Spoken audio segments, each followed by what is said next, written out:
بسم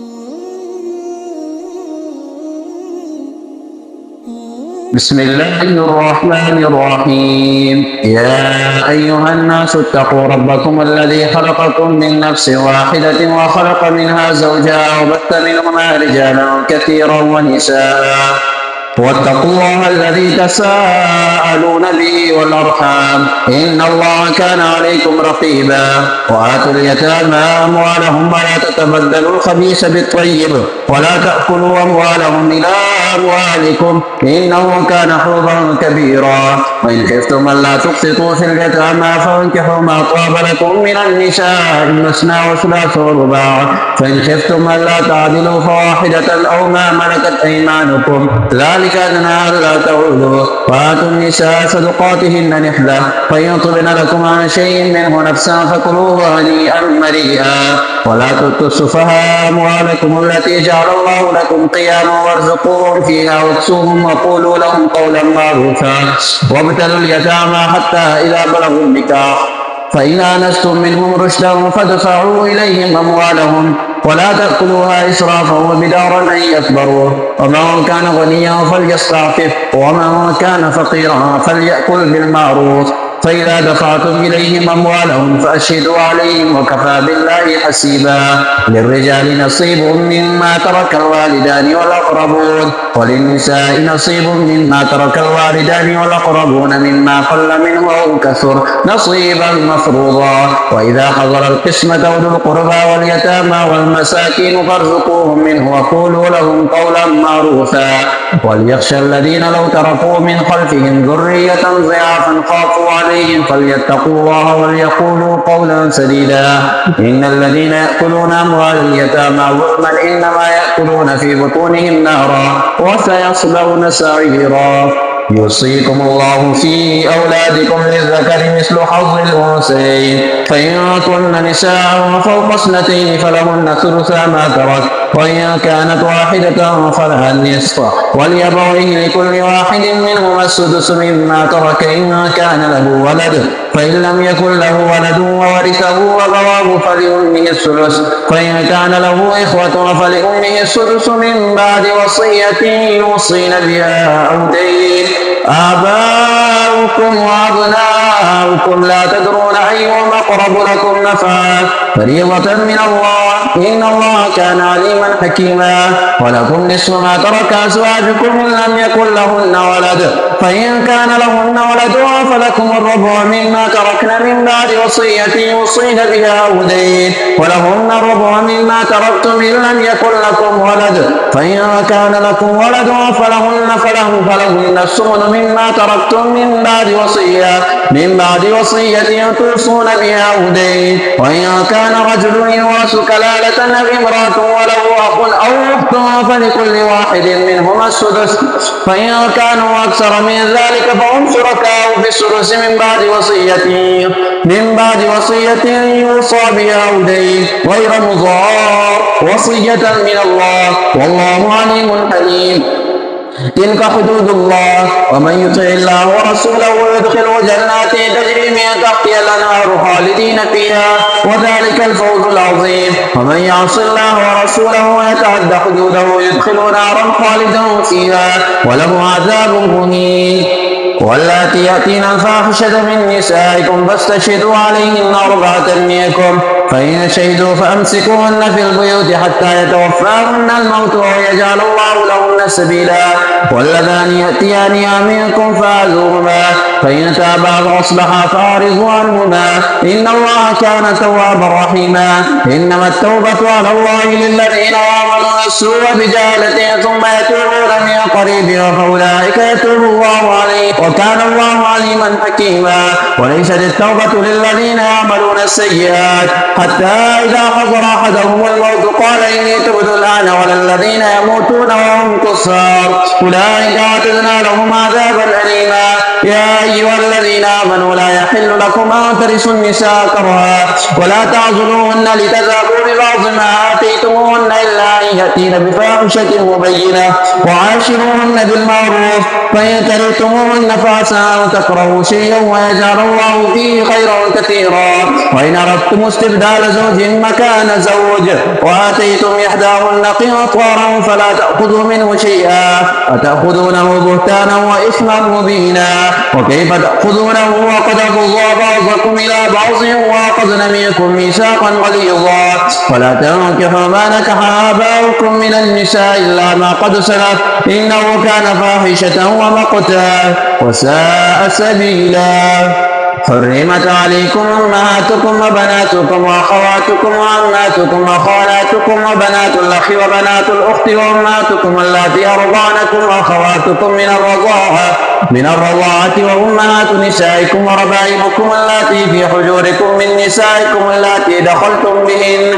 فإن لم تكونوا دخلتم بهن فلا جناح عليكم وحلائل أبنائكم الذين من أصلابكم وأن تجمعوا بين الأختين إلا ما قد سلف إن الله كان غفورا رحيما والمحصنات من النساء إلا ما ملكت أيمانكم كتاب الله عليكم وأحل لكم ما وراء ذلكم ما تبتغوا بأموالكم محصنين غير مسافحين فما استمتعتم به منهن فآتوهن أجورهن فريضة ولا جناح عليكم فيما تراضيتم به من بعد الفريضة إن الله كان عليما حكيما ومن لم يستطع منكم طولا أن ينكح المحصنات المؤمنات فمما ملكت أيمانكم من فتياتكم المؤمنات والله أعلم بإيمانكم بعضكم من بعض فانكحوهن بإذن أهلهن وآتوهن أجورهن بالمعروف محصنات غير مسافحات ولا متخذات أخدان فإذا أحصن فإن أتين بفاحشة فعليهن نصف ما على المحصنات من العذاب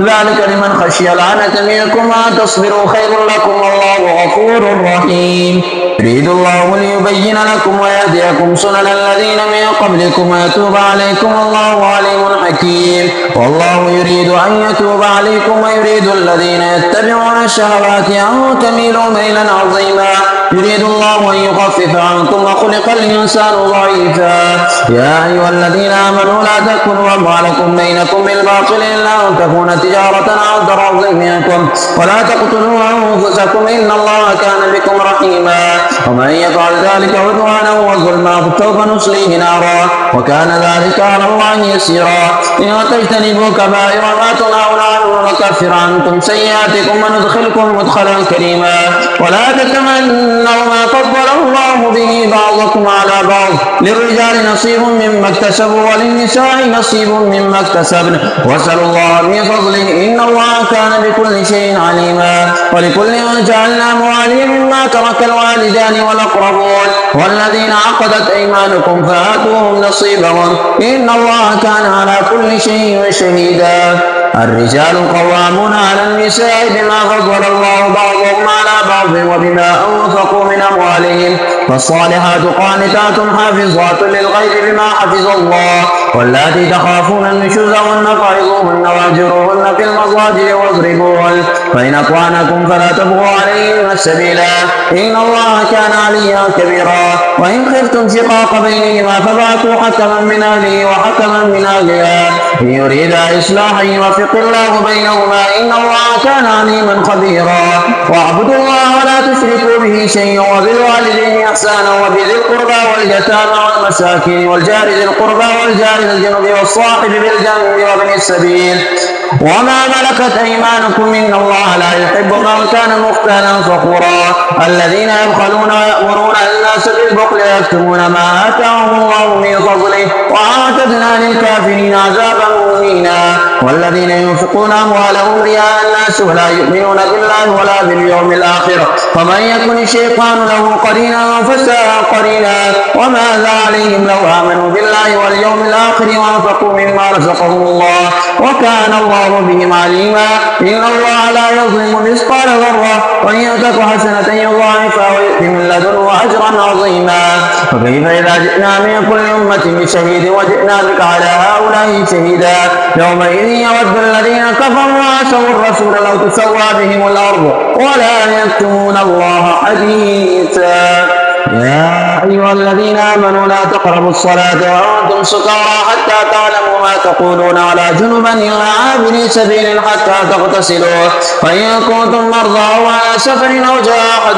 منكم من الغائط أو لامستم النساء فلم تجدوا ماء فتيمموا صعيدا طيبا فامسحوا بوجوهكم وأيديكم إن الله كان عفوا غفورا. ألم تر إلى الذين أوتوا نصيبا من الكتاب يشترون الضلالة ويريدون أن تضلوا السبيل والله أعلم بأعدائكم وكفى بالله وليا وكفى بالله نصيرا. من الذين هادوا يحرفون الكلم عن مواضعه ويقولون سمعنا وعصينا واسمع غير مسمع وراعنا ليا بألسنتهم وطعنا في الدين ولو أنهم قالوا سمعنا وأطعنا واسمع وانظرنا لكان خيرا لهم وأقوم ولكن لعنهم الله بكفرهم فلا يؤمنون إلا قليلا. يا أيها الذين أوتوا الكتاب آمنوا بما نزلنا مصدقا لما معكم من قبل أن نطمس وجوهها فنردها على أدبارها أو نلعنهم كما لعنا أصحاب السبت وكان أمر الله مفعولا. إن الله لا يغفر أن يشرك به ويغفر ما دون ذلك لمن يشاء ومن يشرك بالله فقد افترى إثما عظيما. ألم تر إلى الذين يزكون أنفسهم بل الله يزكي من يشاء ولا يظلمون فتيلا. انظر كيف يفترون على الله الكذب وكفى به إثما مبينا. ألم تر إلى الذين أوتوا نصيبا من الكتاب يؤمنون بالجبت والطاغوت ويقولون للذين كفروا هؤلاء يهدى من الذين آمنوا سبيلا. أولئك الذين لعنهم الله ومن يلعن الله فلا تجد له نصيرا. أم لهم نصيب من الملك فإذا لا يؤتون الناس نقيرا. أم يحسدون الناس على ما آتاهم الله من فضله فقد آتينا آل إبراهيم الكتاب والحكمة وآتيناهم ملكا عظيما. فمنهم من آمن به ومنهم من صد عنه وكفى بجهنم سعيرا. إن الذين كفروا بآياتنا سوف نصليهم نارا كلما نضجت جلودهم بدلناهم جلودا غيرها ليذوقوا العذاب إن الله كان عزيزا حكيما. والذين آمنوا وعملوا الصالحات سندخلهم جنات تجري من تحتها الأنهار خالدين فيها أبدا لهم فيها أزواج مطهرة وندخلهم ظلا ظليلا. إن الله يأمركم أن تؤدوا الأمانات إلى أهلها وإذا حكمتم بين الناس أن تحكموا بالعدل إن الله نعم ما يعظكم به إن الله كان سميعا بصيرا. يا أيها الذين آمنوا أطيعوا الله وأطيعوا الرسول أولي الأمر منكم فإن تنازعتم في شيء فردوه إلى الله والرسول إن كنتم تؤمنون بالله واليوم الآخر ذلك خير وأحسن تأويلا. ألم تر إلى الذين يزعمون أنهم آمنوا بما أنزل إليك وما أنزل من قبلك يريدون أن يتحاكموا إلى الطاغوت وقد أمروا أن يكفروا به ويريد الشيطان أن يضلهم ضلالا بعيدا. وإذا قيل لهم تعالوا إلى ما أنزل الله وإلى الرسول رأيت المنافقين يصدون عنك صدودا. فكيف إذا أصابتهم مصيبة بما قدمت أيديهم ثم جاءوك يحلفون بالله إن أردنا إلا إحسانا وتوفيقا أولئك الذين يعلم الله ما في قلوبهم فأعرض عنهم وعظهم وقل لهم في أنفسهم قولا بليغا. وما أرسلنا من رسول إلا ليطاع بإذن الله ولو أنهم إذ ظلموا أنفسهم جاءوك فاستغفروا الله واستغفر لهم الرسول لوجدوا الله توابا رحيما.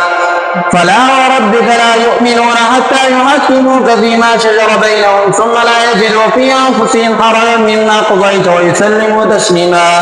ولو أنا كتبنا عليهم أن اقتلوا أنفسكم واخرجوا من دياركم ما فعلوه إلا قليل منهم ولو أنهم فعلوا ما يوعظون به لكان خيرا لهم وأشد تثبيتا وإذا لآتيناهم من لدنا أجرا عظيما ولهديناهم صراطا مستقيما. ومن يطع الله والرسول فأولئك مع الذين أنعم الله عليهم من النبيين والصديقين والشهداء والصالحين وحسن أولئك رفيقا ذلك الفضل من الله وكفى بالله عليما. يا أيها الذين آمنوا خذوا حذركم فانفروا ثبات أو انفروا جميعا وإن منكم لمن ليبطئن فإن أصابتكم مصيبة قال قد أنعم الله علي إذ لم أكن معهم شهيدا ولئن أصابكم فضل من الله ليقولن كأن لم تكن بينكم وبينه مودة يا ليتني كنت معهم فأفوز فوزا عظيما. فليقاتل في سبيل الله الذين يشرون الحياة الدنيا بالآخرة ومن يقاتل في سبيل الله فيقتل أو يغلب فسوف نؤتيه أجرا عظيما. وما لكم لا تقاتلون في سبيل الله والمستضعفين من الرجال والنساء والولدان الذين يقولون ربنا أخرجنا من هذه القرية الظالم أهلها واجعل لنا من لدنك وليا واجعل لنا من لدنك نصيرا. الذين آمنوا يقاتلون في سبيل الله والذين كفروا يقاتلون في سبيل الطاغوت فقاتلوا أولياء الشيطان إن كيد الشيطان كان ضعيفا. ألم تر إلى الذين قيل لهم كفوا أيديهم وأقيموا الصلاة وآتوا الزكاة فلما كتب عليهم القتال إذا فريق منهم يخشون الناس كخشية الله وهو أشد خشية وقالوا ربنا لما كتبت علينا القتال لولا أخرتنا إلى أجل قريب قل متاع الدنيا قليل والآخرة خير لمن اتقى ولا تظلمون فتيلا. أينما تكونوا يدرككم الموت ولو كنتم في بروج مشيدة وإن تصبهم حسنة يقولوا هذه من عند الله وإن تصبهم سيئة يقولوا هذه من عندك قل كل من عند الله فما لهؤلاء القوم لا يكادون يفقهون حديثا. ما أصابك من حسنة فمن الله وما أصابك من سيئة فمن نفسك وأرسلناك للناس رسولا وكفى بالله شهيدا. من يطع الرسول فقد أطاع الله ومن تولى فما أرسلناك عليهم حفيظا. ويقولون طاعة فإذا برزوا من عندك بيت طائفة منهم غير الذي تقول والله يكتب ما يبيتون فأعرض عنهم وتوكل على الله وكفى بالله وكيلا. أفلا يتدبرون القرآن ولو كان من عند غير الله لوجدوا فيه اختلافا كثيرا. وإذا جاءهم أمر من الأمن أو الخوف أذاعوا به ولو ردوا إلى الرسول وإلى أولي الأمر منهم لعلمه الذين يستنبطونه منهم ولولا فضل الله عليكم ورحمته لاتبعتم الشيطان إلا قليلا. فقاتل في سبيل الله لا تكلف إلا نفسك وحرز المؤمنين عسى الله أن يكف بأس الذين كفروا والله أشد بأسا وأشد تنكيلا. من يشفع شفاعة حسنة يكن له نصيب منها ومن يشفع شفاعة سيئة يكن له كفر منها وكان الله على كل شيء مقيتا. وإذا حييتم بتحية فحيوا بأحسن منها أو ردوها إن الله كان على كل شيء حسيبا. الله لا إله إلا هو لا يجمعنكم إلى يوم القيامة لا ريب فيه ومن أصدق من الله حديثا. فما لكم في المنافقين فئتين والله اعتصموا بما كسبوا أتريدون أن تهدوا من أضل الله ومن يضلل الله فلا تجد له سبيلا. ودوا لو تكفرون كما كفروا فتكونون سواء وفلا تتخذوا منهم أولياء حتى يهاجروا في سبيل الله فإن تولوا فخذوهم واقتلوهم حيث وجدتموهم ولا تتخذوا منهم وليا ولا نصيرا إلا الذين يصلون إلى قوم بينكم وبينهم ميثاق أو جاءكم حسرت صدورهم أن يقاتلوكم أو يقاتلوا قومهم ولو شاء الله لسلطهم عليكم فلقاتلوكم فإن اعتزلوكم فلم يقاتلوكم وألقوا إليكم السلام فما جعل الله لكم عليهم سبيلا. ستجدون آخرين يريدون أن يأمنوكم ويأمنوا قومهم ولما ردوا إلى الفتنة أركسوا فيها فإن لم يعتزلوكم ويلقوا إليكم السلام ويكفوا أيديهم فخذوهم واقتلوهم حيث ثقفتموهم فأولئكم جعلنا لكم عليهم سلطانا مبينا. وما كان لمؤمن أن يقتل مؤمنا إلا خطأ ومن قتل مؤمنا خطأ فتحرير رقبة مؤمنة ودية مسلمة إلى أهله إلا أن يصدقوا فإن كان من قوم عدو لكم وهو مؤمن فتحرير رقبة مؤمنة وإن كان من قوم بينكم وبينهم ميثاق فدية مسلمة إلى أهله فتحرير رقبة مؤمنة فمن لم يجد فالصيام شهرين متتابعين توبة من الله وكان الله عليما حكيما. ومن يقتل مؤمنا متعمدا فجزاؤه جهنم خالدا فيها وغضب الله عليه ولعنه وأعد له عذابا عظيما. يا أيها الذين آمنوا إذا ضربتم في سبيل الله فتبينوا ولا تقولوا لمن ألقى إليكم السلام لست مؤمنا تبتغون عرض الحياة الدنيا فعند الله مغانم كثيرة كذلك كنتم من قبل فمن الله عليكم فتبينوا إن الله كان بما تعملون خبيرا. لا يستوي القاعدون من المؤمنين غير أولي الضرر والمجاهدون في سبيل الله بأموالهم وأنفسهم فضل الله المجاهدين بأموالهم وأنفسهم على القاعدين درجة وكلا وعد الله الحسنى وفضل الله المجاهدين على القاعدين أجرا عظيما درجات منه ومغفرة ورحمة وكان الله غفورا رحيما. إن الذين توفاهم الملائكة ظالمي أنفسهم قالوا فيما كنتم قالوا كنا مستضعفين في الأرض قالوا ولم تكن أرض الله واسعة فتهاجروا فيها فأولئك مأواهم جهنم وساءت مصيرا إلا المستضعفين من الرجال والنساء والولدان لا يستطيعون حيلة ولا يهتدون سبيلا فأولئك عسى الله أن يعفو عنهم وكان الله عفوا غفورا. ومن يهاجر في سبيل الله يجد في الأرض مراغما كثيرا وسعا ومن يخرج من بيته مهاجرا إلى الله ورسوله ثم يدركه الموت فقد وقع أجره على الله وكان الله غفورا رحيما. إذا ضربتم في الأرض فليس عليكم جناح أن تقصروا من الصلاة إن خفتم أن يفتنكم الذين كفروا إن الكافرين كانوا لكم عدوا مبينا. وإذا كنت فيهم فأقمت لهم الصلاة فلتقم طائفة منهم معك وليأخذوا أسلحتهم فإذا سجدوا فليكونوا من ورائكم ولتأتي طائفة أخرى لم يصلوا فليصلوا معك وليأخذوا حذرهم وأسلحتهم ود الذين كفروا لو تأخذون عن أسلحتكم وأمتعتكم فيميلون عليكم ميلة واحدة ولا جناح عليكم إن كان بكم أذى من مطر أو كنتم مرضى أو تضعوا أسلحتكم وخذوا حذركم إن الله أعد للكافرين عذابا مهينا.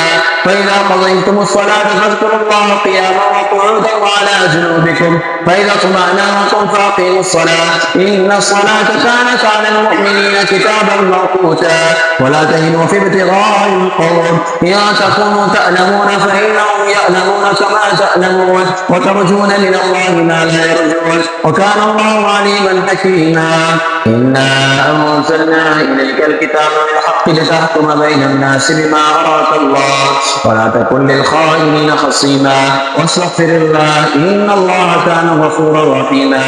ولا تجادل عن الذين يختانون أنفسهم إن الله لا يحب من كان خوانا أثيما.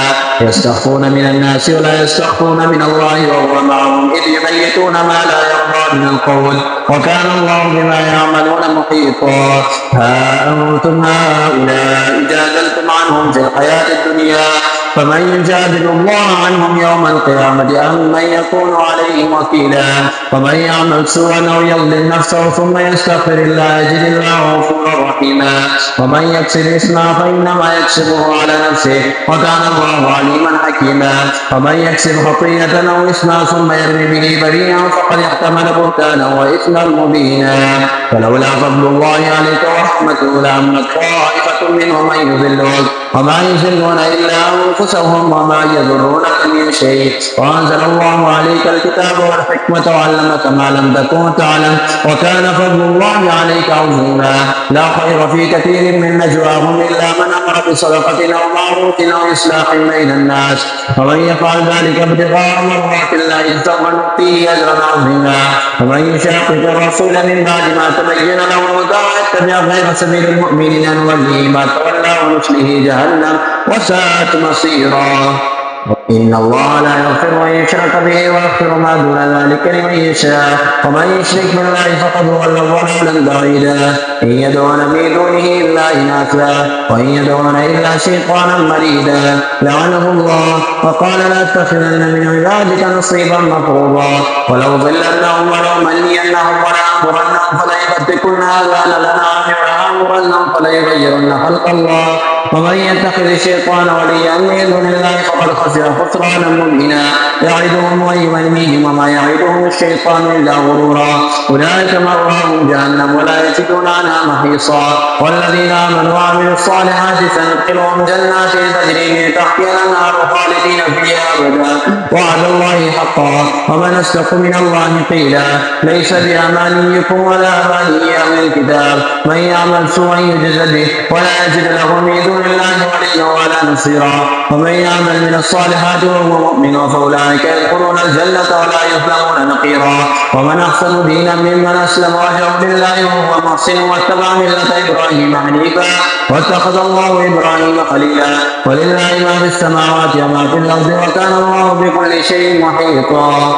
يستفتونك في النساء قل الله يفتيكم فيهن وما يتلى عليكم في الكتاب في يتامى النساء اللاتي لا تؤتونهن ما كتب لهن وترغبون أن تنكحوهن والمستضعفين من الولدان وأن تقوموا لليتامى بالقسط وما تفعلوا من خير فإن الله كان به عليما. وإن امرأة خافت من بعدها نشوزا أو إعراضا فلا جناح عليهما أن يصلحا بينهما صلحا والصلح خير وأحضرت الأنفس الشح وإن تحسنوا وتتقوا فإن الله كان بما تعملون خبيرا. ولا تستطيعوا أن تعدلوا بين النساء ولو حرصتم فلا تميلوا كل الميل فتذروها كالمعلقة. وإن تصلحوا وتتقوا فإن الله كان غفورا رحيما. وإن يتفرقا يغني الله كلا من سعته وكان الله واسعا حكيما.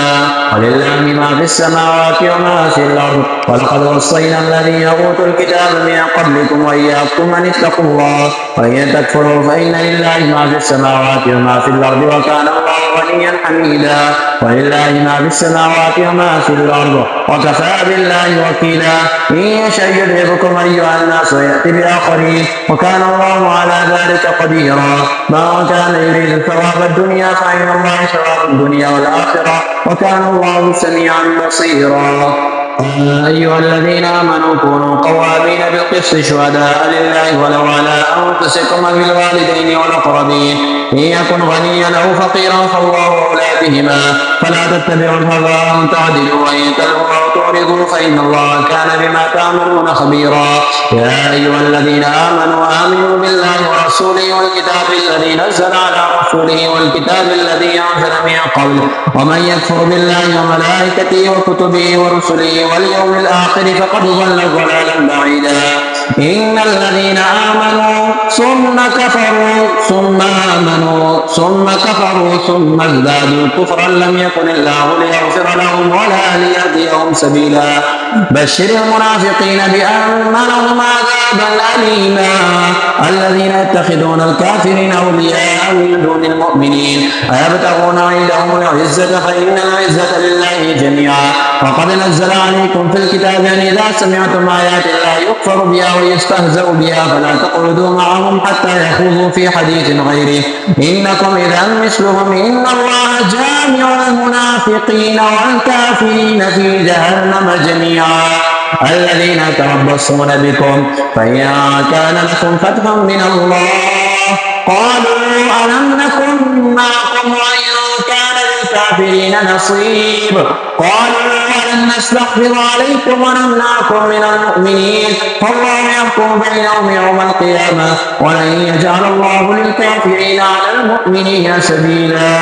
المنافقين يخادعون الله وخادعهم وإذا قاموا إلى الصلاة قاموا كسالى يراءون الناس ولا يذكرون الله إلا قليلا مذبذبين بين ذلك لا إله هؤلاء ولا إله هؤلاء ومن يضلل الله ولا تجد له سبيلا. يا أيها الذين آمنوا لا تتخذوا الكافرين أولياء من دون المؤمنين أتريدون أن تجعلوا لله عليكم سلطانا مبينا. إن المنافقين في الدرك الأسفل من النار ولن تجد لهم نصيرا إلا الذين تابوا وأصلحوا واعتصموا بالله وأخلصوا دينهم لله فأولئك مع المؤمنين وسوف يؤتي الله المؤمنين أجرا عظيما. ما يفعل الله بعذابكم إن شكرتم وآمنتم وكان الله شاكرا عليما. بسم الله الرحمن الرحيم. قال النبي صلى الله عليه وسلم آية المنافق ثلاثة إذا حدث كذب وإذا وعد أخلف وإذا اؤتمن خان. रसूल अल्लाह सल्लल्लाहु अलैहि वसल्लम ने फरमाया मुनाफिक आदमी की तीन निशानियां हैं। फरमाया जब भी बात करेगा झूठ बोलेगा। फरमाया जब किसी से वादा करेगा वादा खिलाफी करेगा।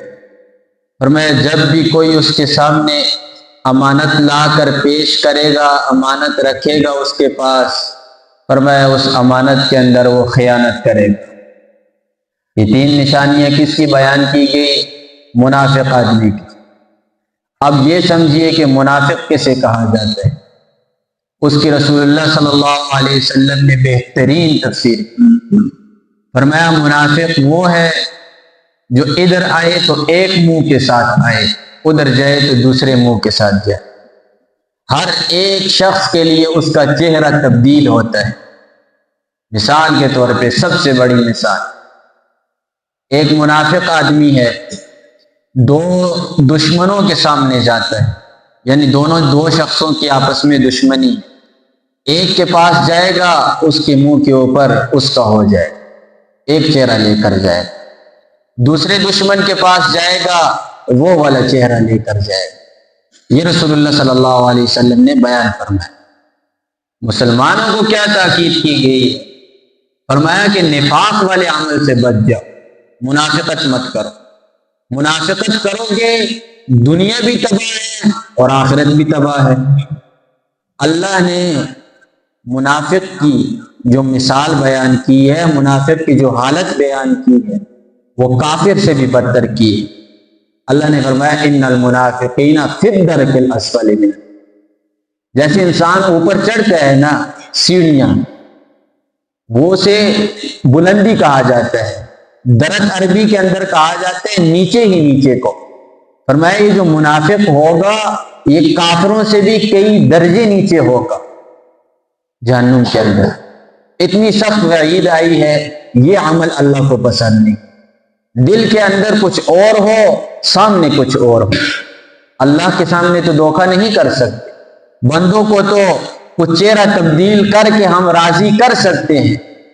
بندے کو ہم راضی کرنا کون سا مشکل ہے؟ بندے کو تو کسی کے دل کا حال کا پتہ نہیں، اس کے سامنے جھوٹ فریب کر کے اپنے آپ کو بچا لیں گے، اس کے سامنے اپنے نمبر بنا لیں گے، لیکن کل مرنا بھی تو ہے، قیامت میں اللہ کو بھی تو منہ دکھانا ہے۔ لہٰذا اگر آپ کی صاف ستھری بات کے اوپر اگر کوئی آپ سے ناراض ہوتا ہے تو بھلے 100 مرتبہ ناراض ہو، لیکن منافقت والا عمل نہیں کرنا، کسی کے منہ کے اوپر آ کر ہنس کر بات کرنی، اور جب وہ سامنے نہ ہو اس کی پیٹھ پیچھے اس کی غیبت کرنی۔ یہ کس کا عمل ہے؟ منافق کا عمل ہے۔ اور منافق کی 3 نشانیاں بیان کر دی۔ فرمایا جب بھی وہ بات کرے گا جھوٹ بولے گا، جھوٹ اس کی رگ رگ کے اندر پیوست ہو جائے گا۔